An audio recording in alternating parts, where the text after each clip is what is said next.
It looks like we're about to get involved in another ground invasion in the Middle East. That's lovely. So the Washington Post reports here, the U.S. military has drawn up early plans that would deploy up to 1,000 more troops into northern Syria in the coming weeks, expanding the American presence in the country ahead of the offensive on the Islamic State's de facto capital of Raqqa, according to U.S. defense officials familiar with the matter.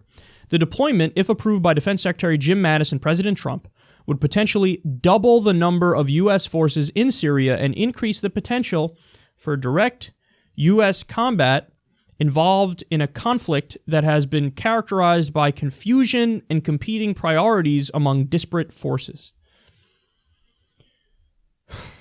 So this flies directly in the face of what Trump said half the time on the campaign trail. He repeatedly stated, we got to stop with the stupid wars and nation building. How about we build here at home? Now he's doing the opposite of that. Increasing in Afghanistan, already increased in Syria, sent about 400 or 500 Marines to be boots on the ground in Syria. Increased drone strikes by over 400% already. So he's wrong. You gave him a little bit of power, and he said, oh, now I will go ahead and use the military, because he's like a fucking child, playing with, what are those toy cars? Hot Wheels or something, or G.I. Joes. He's like, oh, now I have my own military. Let's create, my own carnage here, and it'll be fun.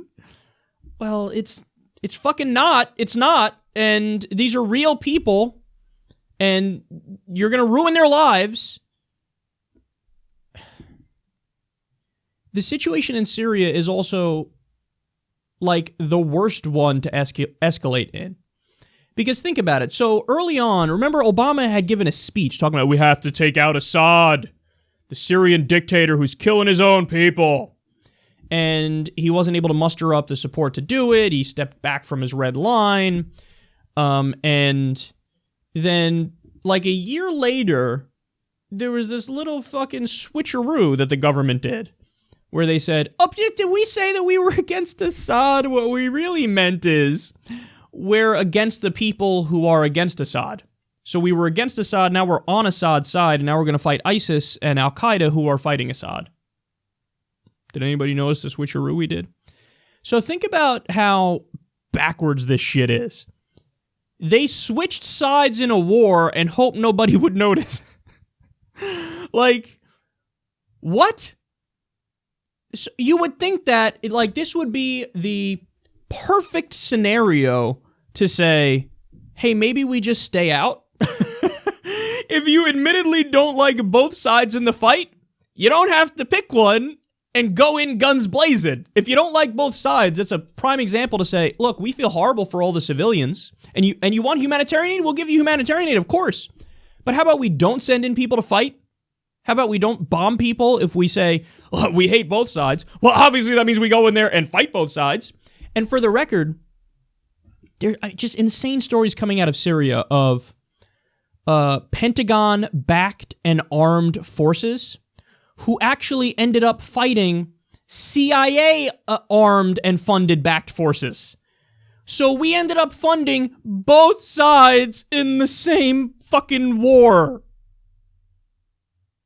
That makes no sense.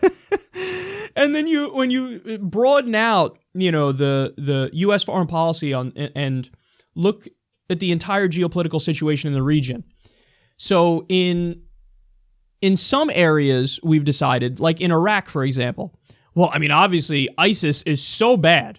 The fundamentalist Salafists here, the ultra-conservative Sunnis, they're so bad that we'll even align with the Shia militias to fight them. That's what they say in Iraq. You go to Yemen, it's the exact opposite. They go, yeah, we're not going to fight the Al-Qaeda who's in Yemen. We're going to back Al-Qaeda because we arm Saudi Arabia and Saudi Arabia arms Al-Qaeda to fight the Shia Houthis. So we flipped sides in the same broader Sunni-Shia schism. In one place, we say we're going to back the Shias over the Sunnis because the Sunnis are ISIS. In the other place, the Sunnis are Al-Qaeda, and we go, you know what? Good enough. We're fine with arming them and having them fight the Houthis because we don't want the Shias to control Yemen. And then in Syria, it's both, depending on our mood. Are we with the ISIS and Al-Qaeda and al-Nusra, or are we with the Shia militias today? Are we with the Kurds, or are we with, the Al-Qaeda and ISIS today? Let's take a look. So it's just this massive ball of confusion and nonsense. And it's almost like it's got nothing to do with the actual freedom and democracy and human rights and humanitarianism and altruism angle. Almost. It's almost like we don't care about those things, and it's more about, the military-industrial complex. Because one thing's for sure, we're arming the tits off of everybody. We can't stop arming Saudi Arabia. Billions of dollars worth of weapons to Saudi Arabia. We also give, over $1 billion worth to Egypt. We arm Israel nonstop. So we arm fucking everybody in the region, and then when shit blows up and there's fighting, we're like, oh, I can't believe it. Anyway, now let's also intervene ourselves and fight. We're fueling this global crisis. And yes, we've armed both sides in Syria, varying militias. We've armed Saudi Arabia, who in turn has armed Al-Qaeda and ISIS. So if we just cut off the flow of arms, we could limit the civilian casualties and the number of deaths like that, man. I mean, you would see it drop almost overnight. All you have to do is stop arming Saudi Arabia, stop funneling weapons and money to, various groups involved in Syria. That's it. But no, instead, we're going to keep doing that. And on top of it, now Trump is saying, let's escalate with the ground troops. Up to 1,000 troops we want, boots on the ground in Syria. Because that's not going to fucking blow up in our faces. And by the way, again, what is your ultimate plan? Are you going to be on the side of Saudi Arabia, the Gulf states, ISIS and Al-Qaeda, and various other jihadist and Islamist groups who today make up over 60% of the rebels are Islamists and jihadists? That's not me speaking. That's a study from a think tank. So are you going to side with the Muslim fundamentalist extremists, or are you going to side with the Syrian government, which would mean you're siding with Syria and Russia and Iran, because that's the alliance there? So who are you going to side with? Who's Trump going to side with? I don't think he knows. I don't think he cares. He's like, I don't know, war. What is it good for? Everything. Tremendous. Let me just tell you, believe me. Other wars were stupid. My wars are tremendous. I have to just tell you. Look, again, here's my general rule. If you hate both sides in a conflict, just stay the fuck out. That should be so easy. My rule goes further than that, as everybody knows. I say, hey, maybe we should only use our military and get involved in wars if it's to defend an attack against the country.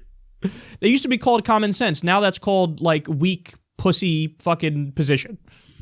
Even though I actually think that's the morally stronger position, because it says, hey, we're only going to fucking come to blows with somebody and really break out the weapons when it's absolutely necessary. And that means that in all the other situations, keep our powder dry. I think that takes more strength. So, but either way, Trump is not doing what he said he was going to do. Half the time he said, yeah, no more nation building, build here at home. Well, you're cutting almost all the domestic programs, as your proposed budget shows, which is basically from the Heritage Foundation. That budget is, and you just took it. And you increased drones over 400%. You're increasing in Afghanistan, and now you want 1,000, or will put 1,000 troops on the ground in Syria. A disaster through and through.